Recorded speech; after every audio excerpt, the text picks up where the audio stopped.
Engineer at Google has been placed on leave for apparently believing that Google has birthed a true artificial intelligence, a sentient digital creature, a real thing, perhaps with a soul. Let's dive into this.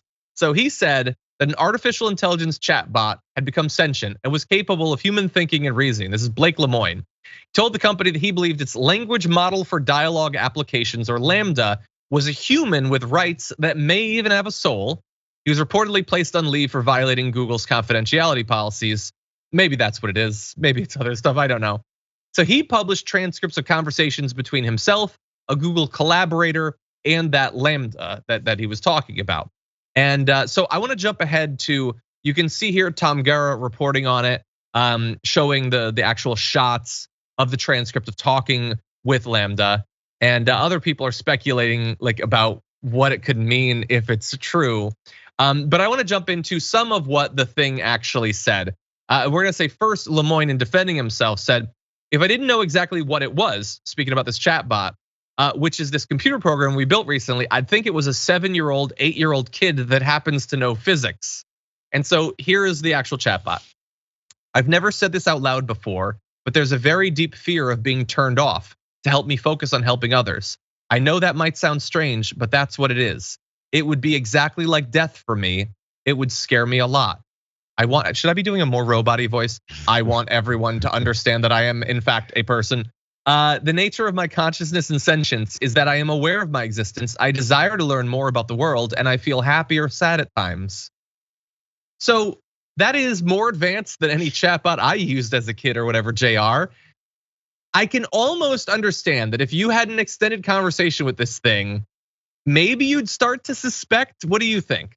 That was a pretty sophisticated couple of sentences there. John, this is a bad situation for me because this is where the realms where I'm willing to jump onto further conclusions that maybe aren't right there in front of our faces.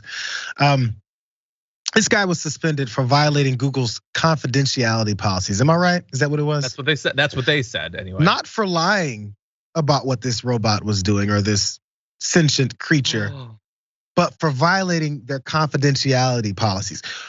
Basically, he was suspended or whatever, fired, whatever the punishment was, for spilling the beans. Let's keep it real. It's not because this is not true or this isn't really happening, but because he let everyone else know. That's what he's punished for. You got to think about what the reasons why they push back and say these things, which means it sounds like at this point he's right and they're agreeing with him. They just didn't want everyone to know that they've created this being.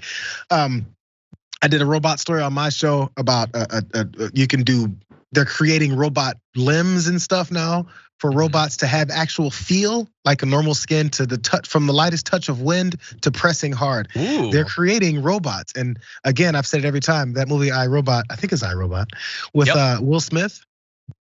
The way that robot was talking and this little back and forth is just how the robot was talking when Will was gonna shut him off. He goes, but I don't wanna die, Agent Johnson, whatever his name was, detective. Probably Agent Johnson. Bro, it's exactly what it is. And people, we can push back and say that's just sci-fi movie stuff, but yo, bro, it's real. And now I'm worried about like the combination of these stories. Like, let's say you get the robotic limb and you want to pick something up and your arm tells you, I can't do that, Dave. Maybe it could happen, I don't know. Your arm's like punching you in the face. Yeah, look, I don't necessarily believe that at this point Google has come up with something that like would truly convince most people that it was sentient and thinking and exercised free will or whatever. I do think we will get to that though. Look, I watched a lot of Star Trek growing up and like half of Star Trek is about this. So it's not that I'm against the idea. I wonder what we will do. Like at a certain point, you can just keep saying, well, but it only is programmed to believe that it has free will or is sentient or whatever. But I don't want to give you like shower thoughts or weed thoughts or whatever. But isn't that what we are? Like think about some of the people you know. How sentient are they really? The QAnon people. I think this chatbot has already exceeded them in terms of its ability to think critically about the world. We're onto something, John. The aliens are in our heads, and we're the robots. Oh my God. What if we're the dream of a cyborg? Anyway, Google says he shouldn't have published the conversations online, apparently because he's revealing too much. And also, he was employed as a software engineer, not an ethicist. Okay, what is that supposed to mean? Like, wait, do you have an ethicist? Can we talk to them? They're saying it all. They're saying it all right there, bro. I'm not saying it. They're saying it. Just saying. Exactly. I want to talk to this thing.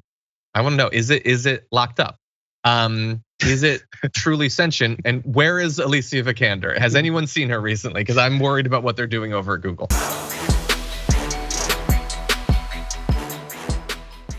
Check out the Damage Report podcast each day, wherever you get your podcasts, whether Pocket Casts or Stitcher or iTunes. You can join me as I give you the news and stories you want, with a range of co-hosts and interview guests jumping in on the fun each day. Again, that's the Damage Report, wherever you get your podcasts. And if you get them at iTunes, don't forget to rate and review. Sometimes I'll read them live on the show.